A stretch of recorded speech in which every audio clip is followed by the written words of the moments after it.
There is a hidden crisis that emerges on the spiritual path, one that rarely gets discussed in the light.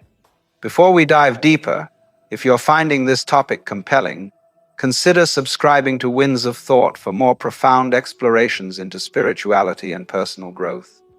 Your support helps us create more content like this. If you've ever felt a surge of primal desire just as your meditation practice was deepening, you are not failing. You are facing one of the most confusing signs of genuine awakening. Why does the pursuit of higher consciousness often ignite a fiercer battle with our most basic human instincts? The first layer of this paradox is sensory amplification. Spiritual awakening isn't about becoming less human. It's about becoming intensely, vibrantly more so. Imagine living your entire life with a veil over your senses. The world is muted, the colors are dull, your feelings are distant echoes. Then you begin to awaken. That veil is lifted.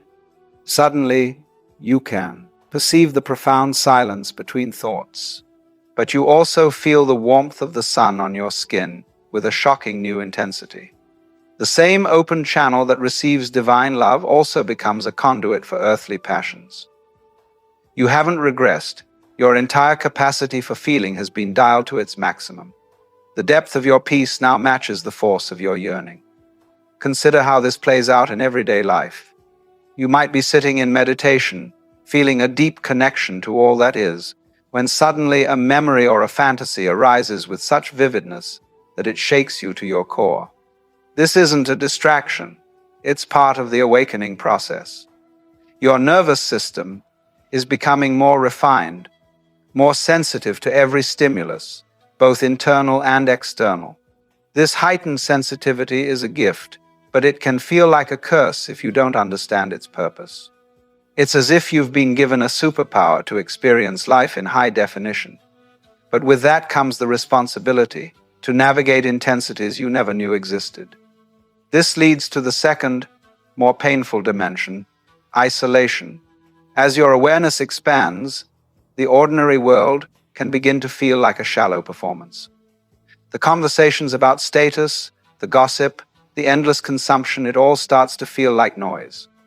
You naturally pull away, or the crowd finds your presence unsettling.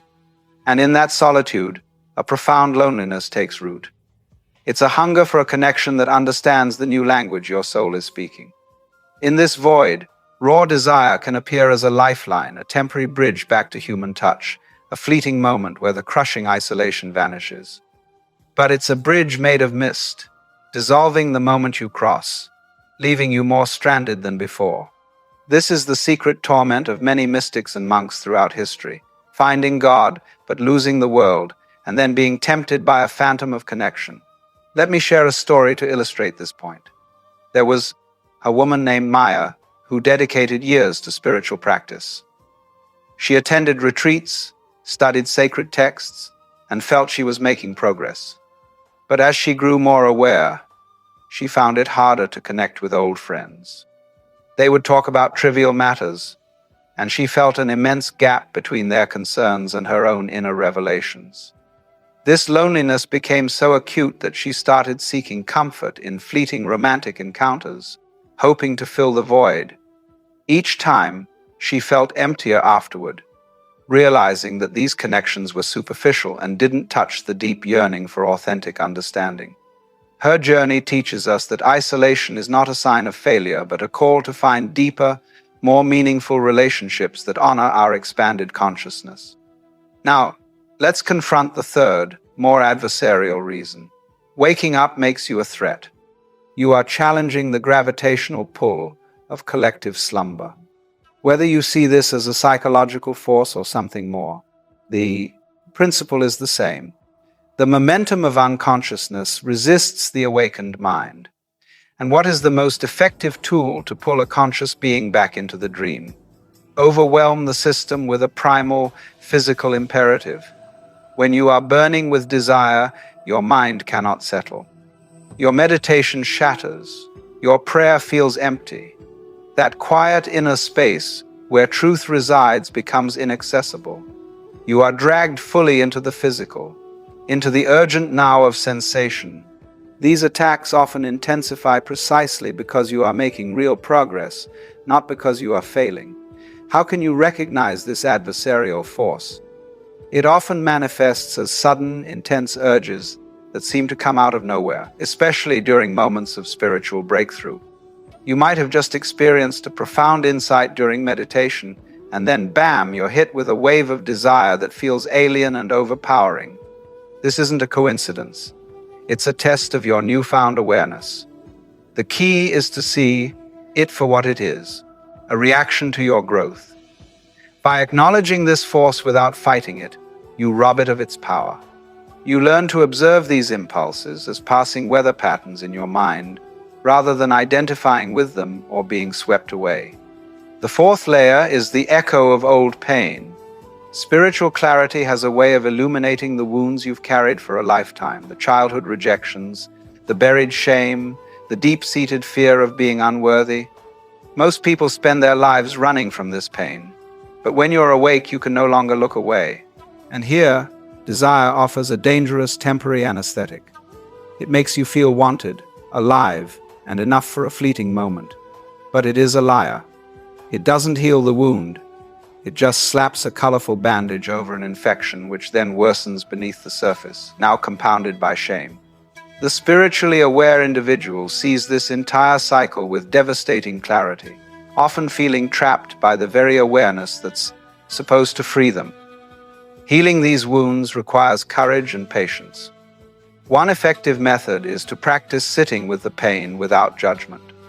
When an old wound surfaces, instead of reaching for distraction or numbing agent, simply breathe into it. Allow yourself to feel the sadness, the anger, or the fear fully. You might even visualize the wounded part of yourself as a child and offer it compassion. This process, though painful, gradually dissolves the charge around the wound, reducing its power to trigger compulsive desires. Over time, you'll find that desire loses its urgency when it's no longer needed as a bandage for unmet emotional needs. Finally, we arrive at the great paradox. The very faculties that elevate your spirit also create a profound vulnerability. Your expanded consciousness operates at a high, refined frequency, but you remain anchored in an animal body. The higher you climb, the stronger the counterpull toward the earth becomes. This is the precarious balance that has caused many great teachers and healers to stumble.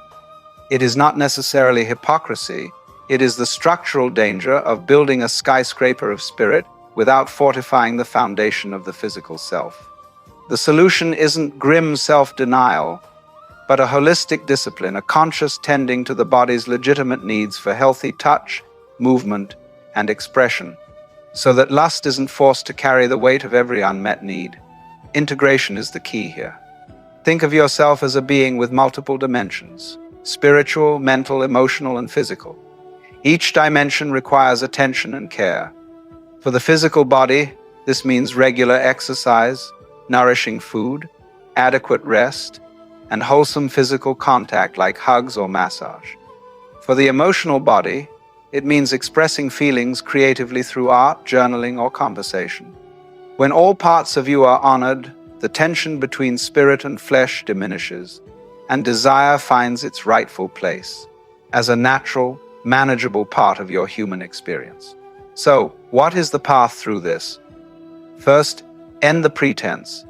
Acknowledge the battle exists. Second, break the isolation. Secrecy is the fuel for this struggle. Find one trustworthy person to share your truth with.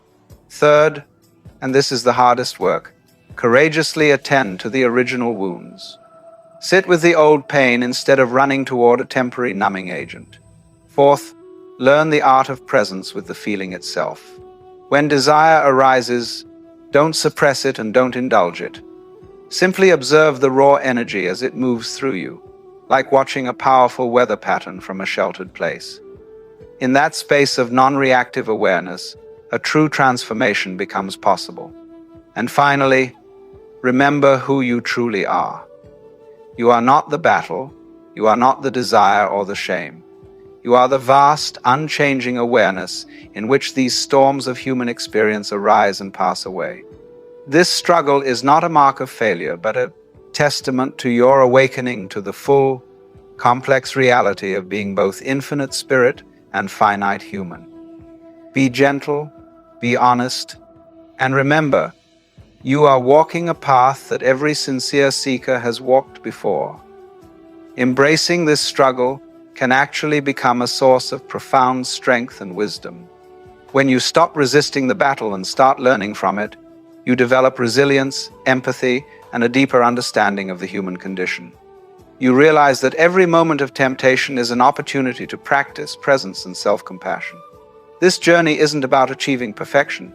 It's about embracing wholeness, including all your light and shadow aspects. As you integrate these seemingly conflicting parts, you become a more authentic, grounded, and compassionate presence in the world. If this exploration of the inner landscape resonated with you, please support our community by liking this video and subscribing to Winds of Thought for more journeys into understanding. The depth of your feeling is the measure of your awakening. In the space between the impulse and the action, your freedom is found. We hope this video brought you clarity and comfort. If it did, please show your support by liking, sharing, and subscribing to Winds of Thought. Your engagement helps us reach more seekers like you. Thank you for being part of this journey. Remember, every step you take on this path contributes to your growth and the collective awakening of humanity. Stay curious, stay compassionate, and keep exploring the winds of thought.